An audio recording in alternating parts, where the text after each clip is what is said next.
Hello दोस्तों, स्वागत है आपका हिंदी टेक यूआई में। आज दोस्तों हम लोग एक नई सीरीज चालू करेंगे, पीएचडी टू एचटीएमएल। तो दोस्तों आज हम एक होम पेज डिज़ाइन करेंगे, जिसे आप लैंडिंग पेज भी बोल सकते हैं।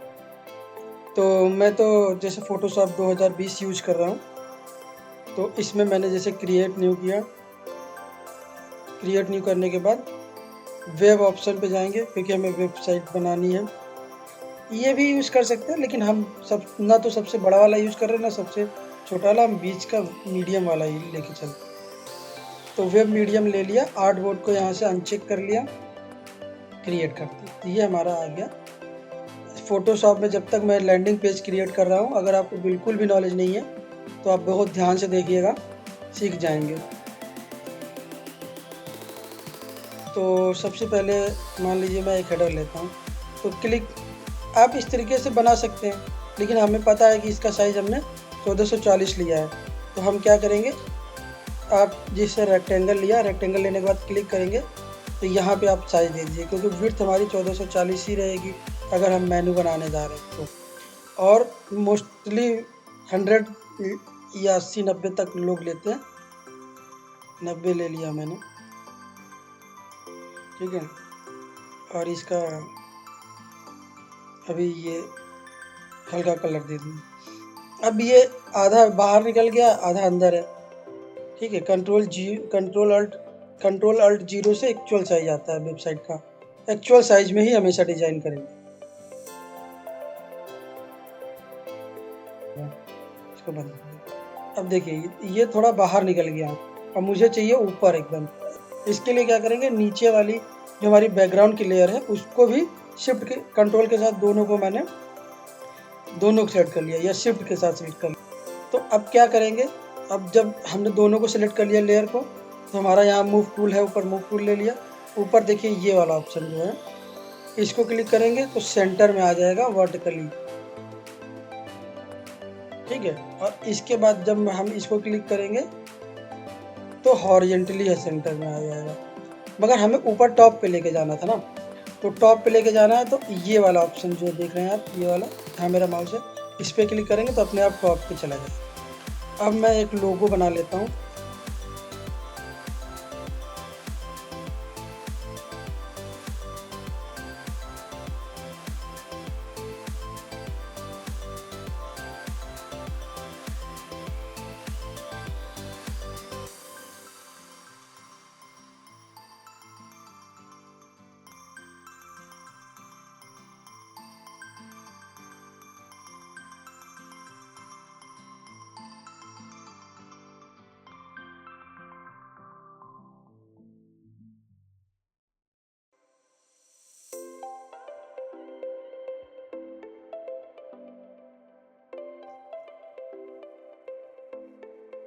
साइज बड़ा कर लिया। हाँ एक चीज़ और, मुझे अब लेफ्ट और राइट से कुछ मार्जिन चाहिए। मैंने फिर से रेक्टेंगल लिया, मान लीजिए मुझे 70 का मार्जिन चाहिए।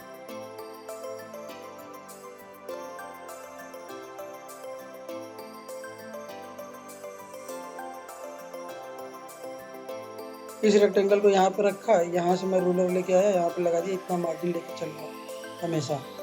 यहाँ से भी 70 का मार्जिन लेके चलूँगा। अच्छा, तो मैंने 1 2 3 4 5 6 टाइम्स स्पेस दिया। होम, वहाँ लिखा अबाउट, या अबाउट अस लिख सकते हैं आप। फिर 6 टाइम दिया, 1 2 3 4 5 6।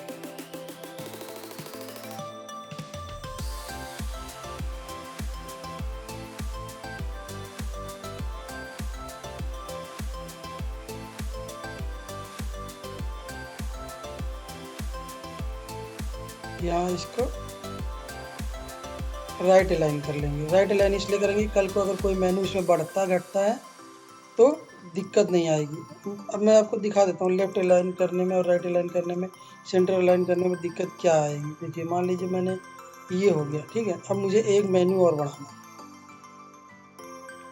है। यहाँ ब्लॉक के पहले मैं डालना चाहता हूँ एक मेनू और। तो देखिए अब हमारा कॉन्टेक्ट मैंने सेट कर रखा था, मार्जिन दे रखा था, मार्जिन के बाहर चला गया, ठीक है। अब मैं यहाँ पे मान लीजिए दे देता हूँ मीडिया करके एक मेन्यू दिया, लेकिन अब हमारा कॉन्टेक्ट, अब मुझे इसको फिर से सेट करना पड़ेगा, तो ये समस्या ना हो इसके लिए मैं आपको बताता हूँ। अब ये कॉन्टेक्ट सेट है हमारा, पहले ही इसको सेट कर, लाइन राइट कर देंगे, राइट करने के बाद एक बार सेट कर लेंगे, ठीक है। और सेट करने के बाद अब मुझे जैसे मान लीजिए एक मेनू और बढ़ाना, अगर एक मेनू और बढ़ाना है और अब हम स्पेस देंगे तो अब देखिए वो हमारा सेट रहेगा, वो वहाँ से नहीं हटेगा। 6 टाइम स्पेस देने के बाद मैंने यहाँ लिखा मीडिया, अब देखिए कॉन्टेक्ट हमारा वहीं पे रहा। तो ये सबसे अच्छी प्रैक्टिस है, इस तरीके से ही काम करना है कि किसको हमें सेंटर अलाइन करना है, किसको लेफ्ट अलाइन करना है, किसको राइट अलाइन करना है, ये बहुत ज़रूरी है। अब देखिए ये जो है हमारे मेन्यू का जो बैकग्राउंड है, ये वाला, ये जो बैकग्राउंड है रेड कलर कर देता हूँ मैं आपको दिखाने के लिए, ब्लैक कर देता हूँ, या फिर ये वाला बैकग्राउंड इसके सेंटर में है कि नहीं, इसको चेक करने के लिए हम क्या करेंगे, मेन्यू को सिलेक्ट कर लिया और अपना इसको मैं लिख देता हूँ हेडर बीजी, ताकि आपको समझ में आए कि ये लेयर हेडर बीजी वाली है।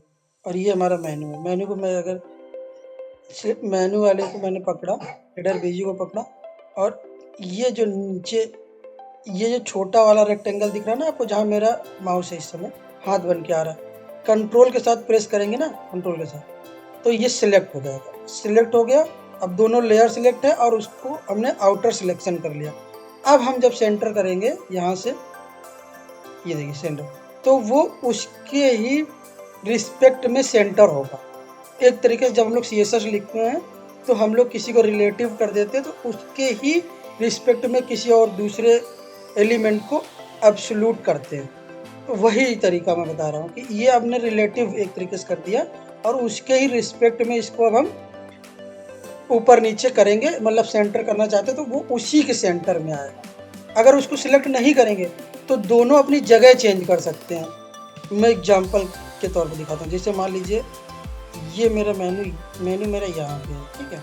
अब मैंने इसको सिलेक्ट कर लिया, अब मैं सेंटर कर रहा हूँ, देखिए ऊपर से नीचे आ गया, मगर हमको वो वही उसी जगह पे चाहिए था। जब हमने सेंटर किया, सेंटर तो हो गया, लेकिन ये जो हमारा हेडर है, ये देखिए हेडर हमारा ऊपर से नीचे आ गया, जबकि हमको हेडर ऊपर चाहिए था। अब इसीलिए Ctrl Z किया। अब देखिए अब ये हमारे यहाँ पे है, ठीक है। अब मैंने इसको सेलेक्ट किया, ये छोटे वाले रेक्टेंगल से प्रेस किया। अब हम इसको करेंगे सेंटर, तो वहीं पे जाके सेंटर हुआ। ये बहुत ज़रूरी था, अगर ये आपने समझ लिया तो बहुत आपको मतलब ईजी होने वाला है फोटोशॉप, और आगे चल के बहुत। देखिए इसको यहाँ से मैच करा लिया, अभी हमारा सेंटर में भी है, सब कुछ ओके है। अब हम अपनी फाइल को सेव कर लेंगे। तो हिंदी टेक UI के अंदर हमने PhD HTML एक नई सीरीज शुरू करी थी, उसमें मैं कर देता हूँ होम पेज या लैंडिंग पेज, मैंने लिख दिया होम पेज। आज के लिए इतना ही दोस्तों, मतलब अभी के लिए इतना, दूसरे नेक्स्ट वीडियो में आगे बताता हूँ।